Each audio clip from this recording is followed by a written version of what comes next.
तो आज हम पढ़ेंगे electric charges and field electrostatic. Electro का मतलब होता है इलेक्ट्रॉन, मतलब कि चार्ज।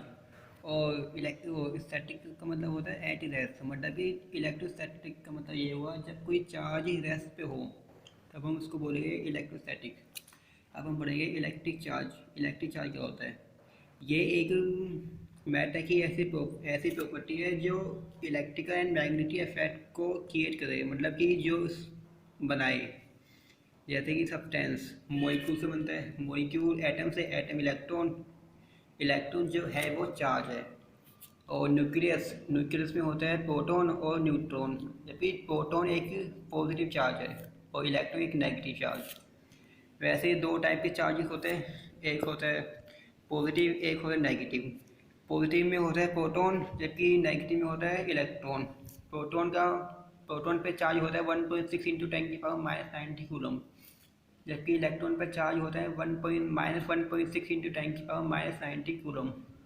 इलेक्ट्रॉन का मास होता है 9.1 इंटू 10⁻31 kg, जबकि प्रोटॉन का मास होता है 1.67 इंटू 10⁻27 kg। और करंट का फॉर्मूला होता है Q अपॉन में T, मतलब कि चार्ज पर यूनिट टाइम। और इसकी अब हम देखेंगे ऐसा यूनिट ऑफ चार्ज होती है कूलम, जबकि इसकी सीजीएस यूनिट होती है statcoulomb. 1 coulomb is equal to 3 × 10⁹ statcoulomb. Properties of electric charges में सबसे पहला है चार्ज इज स्केलर क्वांटिटी, मतलब कि जब हमें चार्ज को ऐड करना हो तो हमें उसका एंगल वैंगल नहीं देखना, हमें उससे सिंपली ऐड करना है। अब हम दूसरी प्रॉपर्टी है इसकी, चार्ज ट्रांसफरेबल, मतलब कि चार्ज को हम one body to other body transfer कर सकते हैं। और फिर आता है इसका charge is always associated with mass, मतलब कि जो चार्ज है वो हमेशा मास के साथ होगा, ऐसा कभी नहीं होगा कि चार्ज बिना मास के है।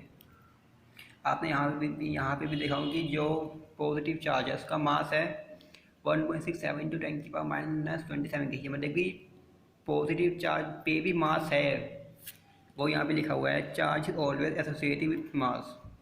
अब है चार्ज इज क्वांटाइज, मतलब कि जब हमें एक बॉडी से दूसरी बॉडी तक इलेक्ट्रॉन ट्रांसफर करने हैं तब हम बस एक इलेक्ट्रॉन, दो इलेक्ट्रॉन या फिर इंटीजर मल्टीपल ऑफ नंबर ही हम ट्रांसफ़र कर सकते हैं। हम कभी ऐसा नहीं होगा कि हम हाफ इलेक्ट्रॉन या -1/2 इलेक्ट्रॉन हम ट्रांसफ़र कर रहे हैं, कभी ऐसा नहीं होगा। अब चार्ज इज कंजर्व, मतलब कि चार्ज बिफोर गिविंग और charge after giving is equal, मतलब कि हमेशा इक्वल होगा, ये कभी कम या ज़्यादा नहीं होगा। चार्ज इज इनवेरिएंट, अब इस इनवेरिएंट का मतलब होता है कि देखो आइंस्टाइन ने जो चार्ज इस इनवेरिएंट का मतलब होता है इंडिपेंडेंट ऑफ स्पीड। सिंपली मतलब ये इसका, मैंने अगर डिटेल में जाना हो तो बता देना, अगली वीडियो में बता देंगे। एक्सेलेरेटेड चार्ज रेडियस एनर्जी, यही पता है। Similar charge is pen is otherwise similar charges attract, ये तो 8th 9th में सीखा हमने। इलेक्ट्रिक चार्ज एट, अगर कोई इलेक्ट्रिक चार्ज रेस्ट पे होगा तो वो प्रोड्यूस करेगा इलेक्ट्रिक फील्ड, जबकि अगर कोई इलेक्ट्रिक चार्ज यूनिफॉर्म मोशन में होगा तब वो प्रोड्यूस करेगा electric field and magnetic field. जबकि अगर कोई electric charge non uniform motion में होगा तब वो प्रोड्यूस करेगा electric field plus magnetic field plus electromagnetic radiation. अब देखते क्वैक्स क्या होता है। जो सब्सटेंस आपने यहाँ पे देखा होगा, जो सब्सटेंस होते हैं वो मॉलिक्यूल से बनते हैं, मॉलिक्यूल एटम से, अब एटम बनते हैं न्यूक्लियस से, अब न्यूक्लियस बनता है प्रोटॉन और न्यूट्रॉन से। अब ये प्रोटॉन और न्यूट्रॉन भी ना किसी से बनते हैं और उन्हें हम बोलते हैं क्वैक्स। तो वो यहाँ पे लिखा हुआ है डेफिनेशन है। क्वैक्स जो होते हैं वो दो टाइप के होते हैं, एक होते हैं अप क्वैक्स, एक होता है डाउन क्वैक्स। अप क्वैक्स की वैल्यू होती है +2/3 इलेक्ट्रॉन, डाउन क्वैक्स की वैल्यू होती है -1/3 इलेक्ट्रॉन। प्रोटॉन में दो अप क्वैक्स होते हैं और एक डाउन क्वैक्स होता है, जबकि न्यूट्रॉन में दो डाउन क्वैक्स होते हैं और एक अप क्वैक्स होता है, जबकि इलेक्ट्रॉन में एक भी क्वैक्स नहीं होता। अब देखेंगे कि मेथड ऑफ चार्जिंग क्या क्या होता है। तीन होता है, एक होता है bye rubbing, bye conduction and by induction. Bye rubbing में वही होता है कि मतलब अगर हम किसी एक बॉडी को दूसरी बॉडी के साथ रब करेंगे तब जो इलेक्ट्रॉन है वो ट्रांसफर हो जाएगा from one body to another by friction. और कंडक्शन में होता है कि जब हम किसी दो बॉडी को टच करेंगे और उन दो बॉडी का पोटेंशियल डिफरेंस होना चाहिए, तब जो इलेक्ट्रॉन है वो ट्रांसफर हो जाएगा from one body to another, from high potential to low potential. अब यहाँ पे है इंडक्शन, मतलब कि जब हम किसी एक बॉडी को दूसरी बॉडी में के पास ले आएंगे, तब जो है जब opposite charge attract and similar charge repel वो हो जाएंगे, तो वो ये है कि चार्ज ऐसे ट्रांसफर हो सकता है। अब है कूलम्ब लॉ। कूलम्ब लॉ में पहला है कूलम्ब लॉ का फॉर्मूला होता है Q1 Q2 अपॉन में R², जिसमें K होता है E अपॉन में epsilon permeability of medium upon में परमिएबिलिटी ऑफ वैक्यूम। K की वैल्यू होती है 9.19 इंटू 10⁹, और फोर्स मीडियम में इतना होता है, ये तो सब आपको पता होगा।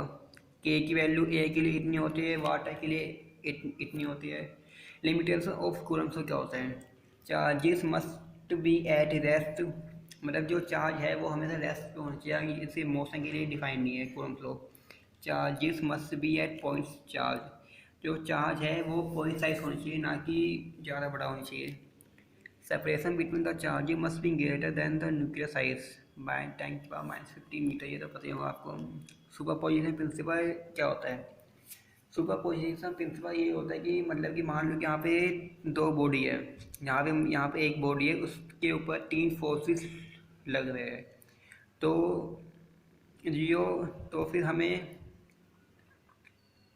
फिर जब हम उसका रिजल्ट निकालेंगे, तब हम उसका फोर्स को इंडिविजुअली निकालने के बाद में ऐड हुआ, तो वही होता है सुपरपोजिशन प्रिंसिपल। यहाँ से डेफिनेशन आप पढ़ लेना, समझ में आ जाएगा। इलेक्ट्रिक फील्ड क्या होता है? Region surrounding by any charge in which are test charge experience a force of attraction और रिपल्सन। ये आसानी है, आपको पता ही होगा। इलेक्ट्रिक फील्ड इंटेंसिटी क्या होती है? Force per unit charge, unit होती है N/C। Concept of force in electric field, मतलब कि ये कोई इलेक्ट्रिक फील्ड है, यहाँ पे एक चार्ज है Q, तो अगर ये प्लस Q है तो ये उसी डायरेक्शन में जाएगा जिस डायरेक्शन में इलेक्ट्रिक फील्ड है, और अगर ये माइनस Q हुआ तो ये इलेक्ट्रिक फील्ड के अपोजिट डायरेक्शन में जाएगा। अब हम देखेंगे इलेक्ट्रिक फील्ड लाइंस क्या होती है। सबसे पहले electric field lines, electric lines of force, ये भी इन्हें बोला जाता है। इसमें curve along which a small positive charge. Electric field lines basically वो होती है, मान लो कि ये चार्ज है, अगर यहाँ पे इलेक्ट्रिक फील्ड है तो इसकी इलेक्ट्रिक फील्ड यहाँ होंगी, पॉइंट डायरेक्शन बताता है।